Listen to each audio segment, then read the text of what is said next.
കേരളത്തിന്റെ മുഖ്യമന്ത്രിയായി വി.ഡി. സതീശനെ പാർട്ടി പ്രഖ്യാപിച്ച സമയം അദ്ദേഹത്തിന് അനുമോദനം അറിയിച്ച ഫ്ലെക്സ് ബോർഡുമായി ബന്ധു കല്യാണവേദിയിൽ എത്തിയത് അടുത്ത ബന്ധുക്കൾക്കും നാട്ടുകാർക്കും കൗതുക കാഴ്ചയായി. പൊടിമറ്റം സെന്റ് മേരീസ് ഹാളിൽ കാഞ്ഞിരപ്പള്ളി കളരിക്കൽ കെ.എച്ച്. അഷ്റഫ് അലിയുടെയും നജ്മിയുടെയും മകൾ സുരയ്യയും, മൂവാറ്റുപുഴ കുന്നുംപുറത്ത് വീട്ടിൽ മരക്കാർ അലിയുടെയും ജസീലയുടെയും മകൻ അസ്ലാമും തമ്മിൽ നടന്ന വിവാഹ വേദിയിലാണ് ഈ അപൂർവ ആഘോഷം നടന്നത്.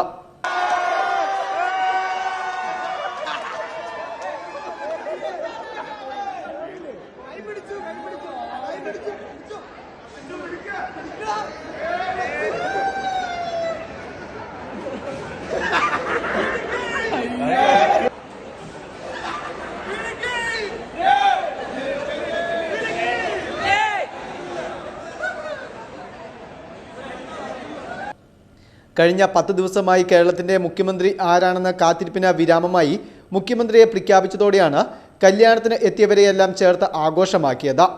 വി.ഡി. സതീശന്റെ ചിത്രം വേദിയിൽ ഉയർത്തിയതോടെ വിവാഹ ചടങ്ങിൽ പങ്കെടുക്കുവാൻ എത്തിയവരെല്ലാം ചേർന്ന് വലിയ ആരവമാണ് സദസ്സിൽ തീർത്തത്. വിവാഹത്തിൽ പങ്കെടുക്കുവാൻ എത്തിയ block panchayat president advocate P A. ഷമീറിനെയും Congress block general secretary Muhammad സാജിദിനെയും ബന്ധുക്കൾ വേദിയിലേക്ക് വിളിച്ചുവരുത്തി ആഘോഷത്തിന്റെ ഭാഗമാക്കി. Festoon News, Kanjirappally.